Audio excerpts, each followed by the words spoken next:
All right, guys, welcome back to the channel. Good morning. I hope you're doing well. As usual, I'm back again to let you guys know what's currently happening with our team. And yesterday was an unfortunate day for the EDO Queens as they were defeated by TP Mazembe 3 goals to 1 in the CAF Women's Champions League. Of course, I know you guys know that they had a date with TP Mazembe in the in the semi-finals rather of the CAF Women's Champions League. What happened yesterday was it kind of just slipped away from our fingers because I thought we had it. We did have the game, because we scored. We opened the scoring in the 65th minute, and then held on to it until the 90th minute, extra time, like injury time. That was when TP Mozambique equalized, and then the game entered extra time, and then we considered two more goals, sloppy goals. One was an own goal from following Shaw, and then that came in the 101 minutes, and then Kasaj wrapped it up in the 105 minutes. So that's how we ended for the girls. Of course, they are going to now wait for the winner between Asfar of Egypt of Morocco and FC Mansour of Egypt. So these two teams also have a semi-final game. So the winner from that game is going to play TP Mazembe in the final, and then the loser is going to play Nigeria's EDO Queens in the third place. So opportunity to still grab something out of it, from that game. So we'll see how that uh, goes in the coming days. But guys, moving away from that one, let me talk about a sad event that actually happened to one of our Nigerian eligible striker, uh, Monaco's forward George Illenekhana. He was reportedly robbed yesterday in France. After he attended his friend's birthday party, and from the reports, it was really messy. But thank goodness that nothing happened to he or his friends. After the whole robbery. But according to how it went, it was said that after he attended the birthday party and was leaving, uh, he entered his golf car, and was about to drive, and then all of a sudden, up to like 4 men who had guns, who were armed, came up to him and forced him to surrender everything that he had, his jewelry, his designer shoes, the car keys, and everything.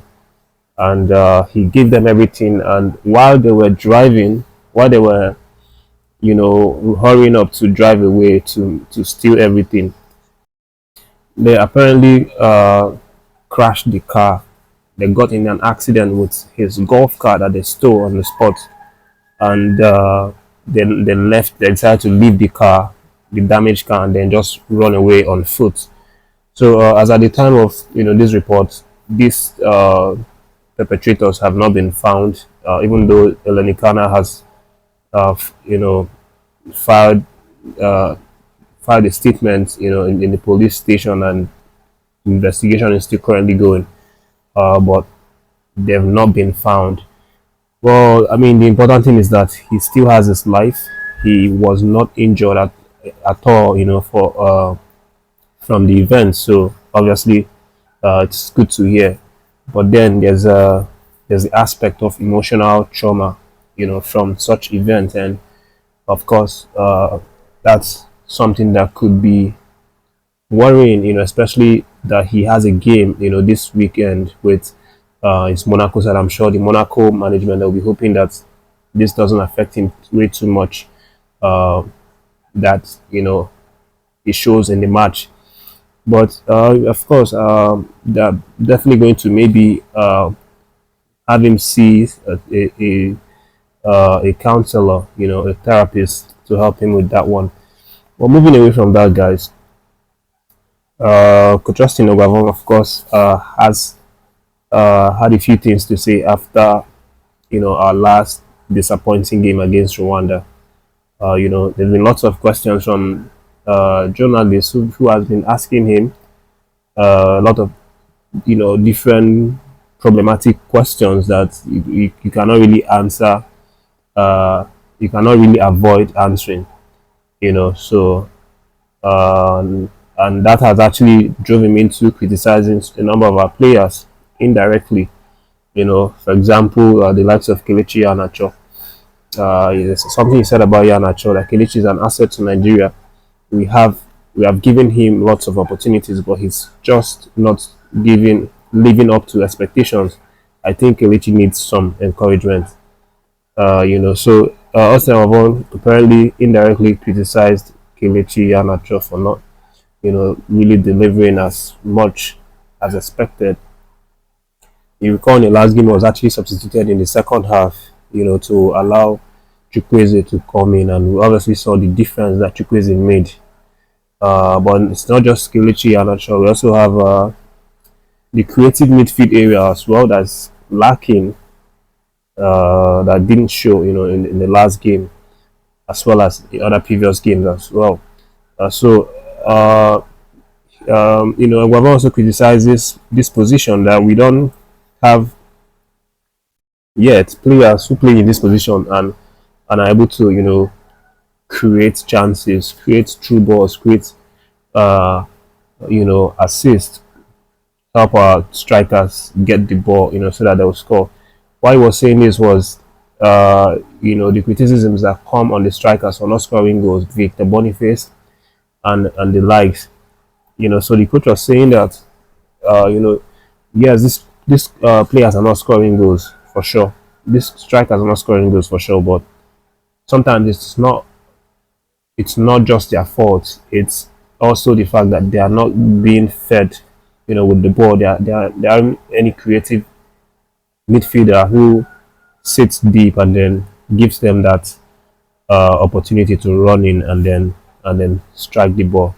So this is, some of the things that the coach has said, and at the end of it, the conversation is said that he is dedicated to searching for the best talents, for Nigerian Super. So that means he wants to go out, into Europe and then search for potentially creative midfielders who can create, assist and passes from that middle of the park to our attackers, so that they can start scoring goals. Not necessarily scoring goals by themselves, but also having a great midfielders, great attacking players who can assist them with the goals.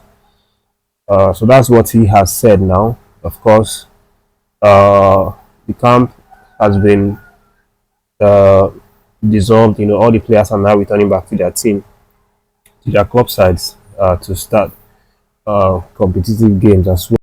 So the players have now returned to their club sides. So there won't be any international duties until next year.